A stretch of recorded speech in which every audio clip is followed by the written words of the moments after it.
ప్రభుత్వ నిబంధనలకు విరుద్ధంగా అధిక ఫీజును వసూలు చేస్తున్న వారిపై ప్రజా సంఘాలు విద్యార్థుల తల్లిదండ్రులు విజృంభించారు. తాజాగా తార్నాకలోని నారాయణ పాఠశాలలో అధిక ఫీజులు వసూలు చేస్తున్నారని విద్యార్థి సంఘాలు పాఠశాల ముందు ఆందోళనకు దిగాయి. ప్రతి ఏడాది జూన్ మాసం వచ్చిందంటే తల్లిదండ్రులలో ఆందోళన పెరుగుతుంది. తమ పిల్లల భవిష్యత్తును బంగారు బాటలు వేసేందుకు తల్లిదండ్రులు కోరికను బలహీనతను అవసరంగా చేసుకుంటున్నారు. కార్పొరేట్ పాఠశాలలు ప్రతి ఏడాది ఫీజులు పెంచుతున్నారు. తార్నాకలోని నారాయణ పాఠశాలలో అధిక ఫీజులు వసూలు చేస్తున్నారని విద్యార్థి సంఘాలు ప్రజా సంఘాలు పాఠశాల ముందు ఆందోళనకు దిగాయి. తెలంగాణ రాష్ట్రం ఏర్పడిన తరువాత కేజీ నుండి పీజీ వరకు ఉచిత విద్యను అందిస్తానన్న కేసీఆర్ ప్రభుత్వం చేసిన వాగ్దానాలు 3 ఏళ్లు గడిచినా ముందుకు రాకపోవడంతో ప్రైవేటు పాఠశాలలు వ్యాపారులకు అడ్డుకట్ట వేయలేకపోతున్నారంటూ విద్యార్థి సంఘాలు ఆగ్రహం వ్యక్తం చేస్తున్నాయి. ఇప్పటికైనా సరే అధిక ఫీజులను వసూలు చేస్తున్న పాఠశాలలపై తగిన చర్యలు తీసుకోవాలని విద్యార్థి సంఘాలు ప్రజా సంఘాలు డిమాండ్ చేస్తున్నాయి.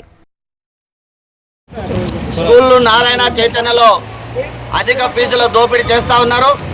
అక్షరాలతో వ్యాపారం చేస్తూ ఈరోజు చేపల మార్కెట్ల స్కూళ్లను వ్యాపార కేంద్రాలుగా మార్చి పుస్తకాల నుండి యూనిఫామ్స్ వరకు కూడా ఇక్కడే కొనాలనేటటువంటి నిబంధన పెట్టడం, అడిగినటువంటి తల్లిదండ్రులను వేధించి పిల్లల్ని అకారణంగా బయటికి పంపించేటటువంటి నారాయణ విద్యా సంస్థలపైన తక్షణమే చర్యలు తీసుకోవాలి.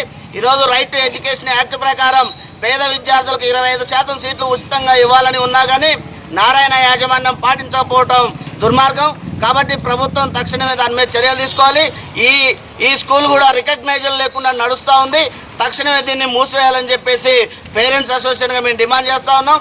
ఈరోజు లక్షల రూపాయలు ఎల్కేజీ నుండి 10th క్లాస్ వరకు ఈరోజు 52,000 నుండి ₹1,00,000 వరకు ఫీజు వసూలు చేస్తూ ఉన్నారు.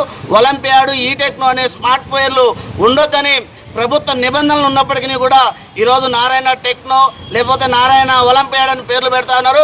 తక్షణమే ఆ పేర్లు ఉన్నటువంటి వాటిని సీజ్ చేయాలని చెప్పేసి ప్రభుత్వాన్ని డిమాండ్ చేస్తూ ఉన్నాం. తీసివేసినటువంటి విద్యార్థిని తక్షణమే చేర్చుకోవాలి. ఈరోజు యాజమాన్యం చెప్పేటటువంటి కారణాలన్నీ సహేతుకంగా ఉన్నాయి. వాస్తవ కారణాలు చెప్పాలి. విద్యార్థులను వేధించొద్దని చెప్పి పేరెంట్స్ అసోసియేషన్గా మేము డిమాండ్ చేస్తూ ఉన్నాం. 5th క్లాస్ అయిపోయింది, ఇప్పుడు 6th క్లాస్కి వెళ్తున్నాడు. ఈ సంవత్సరమే టెక్నో అనేది రద్దు చేసినారంట. ఐఐటి ఫౌండేషన్ మాత్రమే ఇస్తున్నారు. ఈ బాబు ఐఐటి ఫౌండేషన్కి పనికిరాడు, మీరు వేరే స్కూల్లో వేసుకోండి, మేము అలో చేయమని బయటికి వెళ్ళగొట్టినారు, కింద నిలబెట్టినారు నా బాబుని. నేను ఎంత ప్రాధాన్యపడినా కుల సంఘాలని ప్రజా సంఘాలను తీసుకొచ్చి అడిగిపించినా కూడా మీరు చేతనైంది చేసుకోండి, మేము మాత్రం అతను అలో చేయము.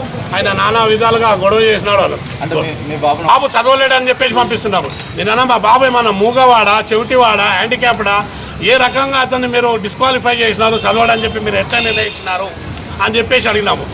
బాబు వాళ్ళ పేరెంట్ ఏమైనా తప్పుగా ఇచ్చేసినారా, అదేమైనా ఉంటే అది మేము అతన్ని క్షమాపణ అడిగిపిస్తాము అంటే అది కాదండి, ఆయన చదవలేడు, ఆయన వద్దు, మాకు వద్దు అని ఎట్లా అంటారు మేడం, మీరు అట్లా మీరు రాసియండి అని అంటే మేము రాసియం, మీ చేతనైనా తీసుకపోండి అని వాళ్ళని కూడా తీసుకొని వెళ్ళగొట్టినారు. దానివలన మేము ఈ ధర్నా కార్యక్రమం తీసుకోవాల్సి వచ్చింది.